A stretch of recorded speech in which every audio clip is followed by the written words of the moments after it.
हाँ, तो प्रिय विद्यार्थियों, अपन पढ़ रहे हैं कक्षा 10th में प्रत्यय और प्रत्ययों में कल अपन ने पढ़ा था टाप प्रत्यय।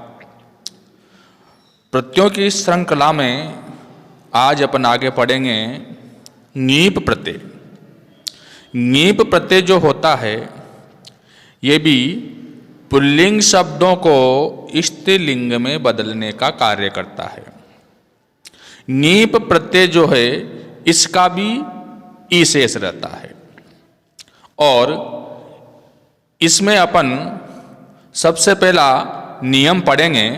तो सबसे पहला नियम है कि ऋकारांत व नकारांत शब्दों को स्त्रीलिंग में बदलने के लिए ङीप प्रत्यय का प्रयोग किया जाता है। ऐसे शब्द जिनका अंत रि से हो रहा हो या जिनका अंत न से हो रहा हो, ऐसे शब्दों को यदि आप स्त्रीलिंग में बदलते हो तो वहां पर आप ङीप प्रत्यय का प्रयोग कर सकते हो। जैसे अपन देखते हैं तो सबसे पहले अपन देखेंगे शब्द प्लस प्रत्यय बराबर स्त्री शब्द, और अपन जो है सबसे पहला शब्द लेंगे कर्तरी शब्द और कर्तरी शब्द में अपन जोड़ेंगे ङीप प्रत्यय।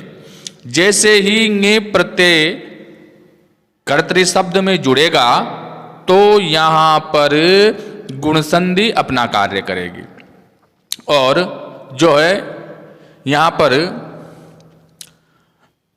ई जैसे ही कर्तरी शब्द में जुड़ेगा तो कर्तरी शब्द में आया हुआ जो री है वह र में बदल जाएगा और अपने पास शब्द बचेगा कृत, और इस कृत में फिर अपन जोड़ेंगे ई। तो फिर जब अपन इसको मिलाएंगे तो कर्तरी में र मिलेगा और र में ई मिलेगा। जो पूरा होता है वह नीचे लटक जाता है, इसलिए इस त के र नीचे लटकेगा और फिर त्र बन जाएगा और त्र में फिर ई मिला दिया जाएगा और शब्द बनेगा कर्तरी। इसी प्रकार से धात्री प्लस ङीप बराबर बनेगा धात्री। और फिर बात करते हैं अपन नकारांत शब्दों की। तो नकारांत शब्दों में सबसे पहला जो शब्द है वह है कामिन। कामिन शब्द में ङीप प्रत्यय जोड़ने पर शब्द बनेगा कामिनी। उसी प्रकार से अगला शब्द है दंडिन। दंडिन शब्द में जब आप ङीप प्रत्यय जोड़ोगे तो शब्द बनेगा दंडिनी। उसी प्रकार से शब्द है दामिन, और दामिन शब्द में जब आप ङीप प्रत्यय जोड़ोगे तो शब्द बनेगा दामिनी। इसी प्रकार से अगला शब्द है राजन, और राजन शब्द में आप जब ङीप प्रत्यय जोड़ोगे तो शब्द बनेगा रागी। तो यहाँ पर रागी शब्द को थोड़ा सा अलग से याद रखेंगे और इस प्रकार से इस प्रत्यय का अपन ने ये नियम नंबर 1 पढ़ा। इसी प्रत्यय का अगला नियम है, अगले नियम में कहा गया है कि ऐसे प्रत्यय जिनमें उ, री और लिरी का लोप हुआ हो, उन प्रत्ययों से बने हुए शब्दों को स्त्रीलिंग में बदलने के लिए भी ङीप प्रत्यय का प्रयोग किया जाता है। जैसे आप एक शब्द से समझेंगे। शब्द है अपने पास भगवत शब्द। भगवत शब्द को स्त्रीलिंग में बदलने के लिए ङीप प्रत्यय का प्रयोग किया जाएगा, क्योंकि भवत शब्द भू धातु और सत्री प्रत्यय से बना है। क्योंकि नियम कहता है कि ऐसे प्रत्यय जिनमें उ, री और ली का लोप हुआ हो, तो यहाँ पर भवत शब्द जो है वह भू धातु और सत्री प्रत्यय से बना है और सत्री प्रत्यय में री का लोप हुआ है। इसलिए भवत शब्द को स्त्रीलिंग में बदलने के लिए आप ङीप प्रत्यय का प्रयोग कर सकते हैं।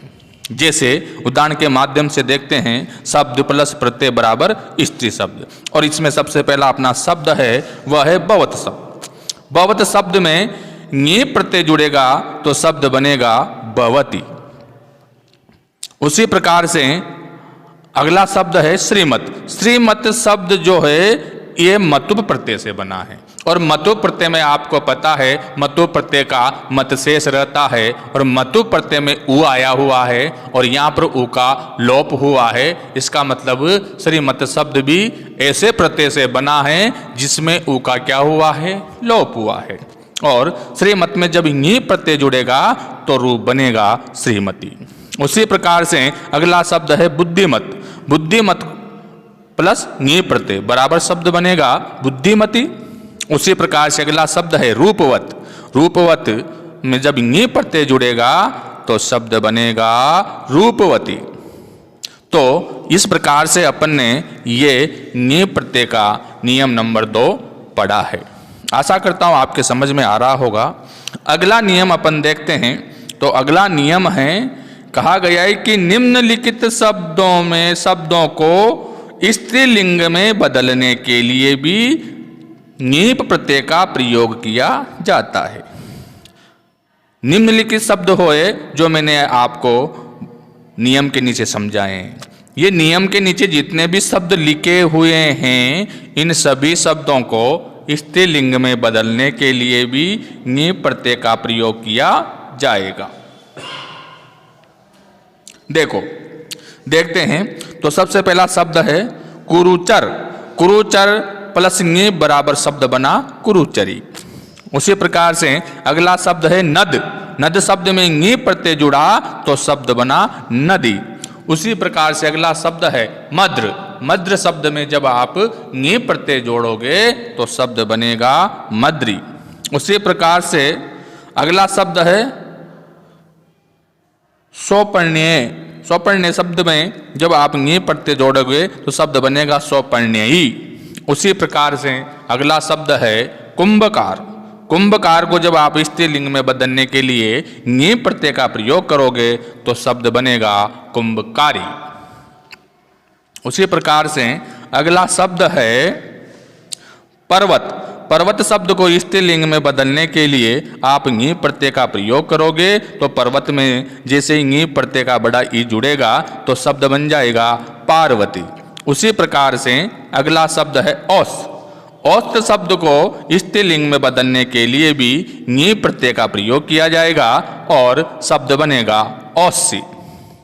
तो ये अपना नियम नंबर 3 था।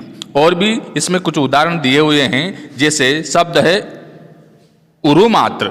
उरुमात्र में को स्त्रीलिंग में बदलने के लिए भी आप नी प्रत्यय का प्रयोग कर सकते हो, और नी प्रत्यय का जब ई उरुमात्र में जुड़ेगा तो शब्द बनेगा उरुमात्री। इसके बाद में अगला शब्द है आपका पंचतय। पंचतय को स्त्रीलिंग में बदलने के लिए भी आप जो है नी प्रत्यय का प्रयोग कर सकते हो और शब्द बनेगा पंचतयी। अगला शब्द है अपना आक्षिक। आक्षिक शब्द को भी स्त्रीलिंग में बदलने के लिए नी प्रत्यय का प्रयोग किया जाता है, और जब आक्षिक शब्द में नी प्रत्यय जोड़ोगे तो शब्द बनेगा आक्षिकी। उसी प्रकार से अगला शब्द है लावणिक। लावणिक शब्द को भी स्त्रीलिंग में बदलने के लिए नीप प्रत्यय का प्रयोग किया जाएगा और शब्द बनेगा लावणिकी। और इस प्रकार से जो है ये आपका नियम नंबर 3 समाप्त होता है। नियम नंबर 3 में जितने भी शब्द मैंने लिखे हैं इन सभी शब्दों को स्त्रीलिंग में बदलने के लिए आप नी प्रत्यय का प्रयोग कर सकते हो। इसी प्रत्यय का अगला नियम है। नियम में कहा गया है कि प्रथम व द्वितीय अवस्था सूचक शब्दों को, प्रथम व द्वितीय अवस्था सूचक शब्दों को भी स्त्रीलिंग में बदलने के लिए नीप प्रत्यय का प्रयोग किया जा सकता है। अब आपको सबसे पहले जो है प्रथम व द्वितीय अवस्था सूचक शब्द समझ में आने चाहिए। देखो, प्रथम अवस्था सूचक कहते हैं बाल्य अवस्था को, और द्वितीय अवस्था सूचक कहते हैं किशोरावस्था को। बाल्य अवस्था का बोध कराने वाले जितने भी शब्द होंगे सब प्रथम अवस्था सूचक कहलाते हैं। और किशोर अवस्था को आप बोध कराने वाले जितने भी शब्द होंगे वह सभी जो है द्वितीय अवस्था सूचक कहलाएंगे। तो यहाँ पर देखेंगे, देखिए अपन सबसे पहला शब्द आया हुआ है अपना कुमार। कुमार शब्द जो होता है ये प्रथम अवस्था सूचक शब्द होता है। क्यों होता है? क्योंकि प्राचीन काल में जो राजा का पुत्र होता था उसको बाल्य अवस्था में कुमार कहा जाता था। और इस कुमार शब्द को स्त्रीलिंग में बदलने के लिए आप नीप प्रत्यय का प्रयोग कर सकते हो। और आपको पता है नीप प्रत्यय का ई शेष रहता है। जैसे ही कुमार शब्द में ई जुड़ेगा शब्द बनेगा कुमारी। और कुमारी जो है प्राचीन काल में जो राजाओं की पुत्रियां हुआ करती थी उनको बाल्यावस्था में कुमारी कहा जाता था।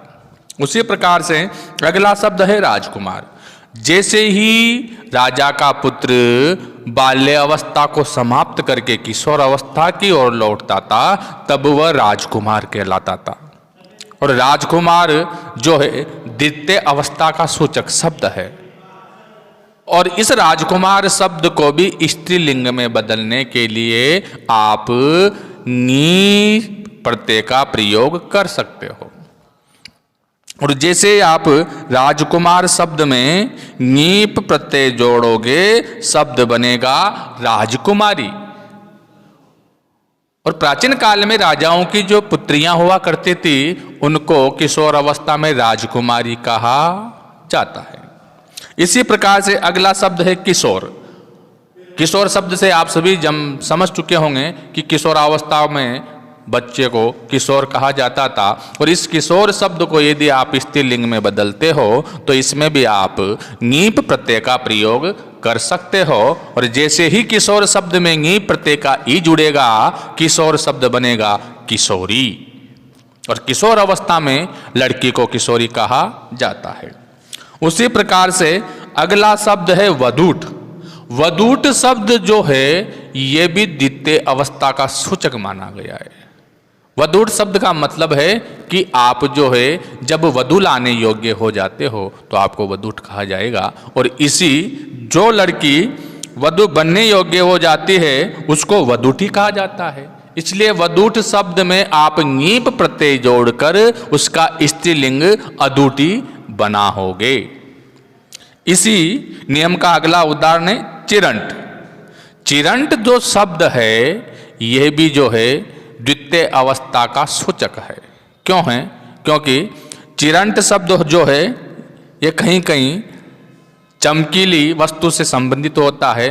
और किशोर अवस्था में किशोरों का शरीर थोड़ा सा चमकीला हो जाता है इसलिए प्राचीन काल में उनको चिरंट भी कहा जाता है। और चिरंट शब्द को स्त्रीलिंग में बदलने के लिए भी आप जो है नीप प्रत्यय का प्रयोग करोगे। और जैसे ही चिरंट शब्द में आप नीप प्रत्यय का ई जोड़ोगे शब्द बनेगा चरंटी। और इस प्रकार से ये आपका नीप प्रत्यय का चौथा नियम समाप्त होता है। और आशा करता हूँ विद्यार्थियों कि आपके ये क्लास समझ में आई होगी, ये वीडियो समझ में आई होगी। और अगर किसी को बोर्ड पे लिखे हुए नियम व उदाहरण स्पष्ट दिखाई नहीं दे रहे हो तो वो जो है इसका स्क्रीनशॉट लेकर और इस बोर्ड को जूम करके देख सकते हैं। धन्यवाद।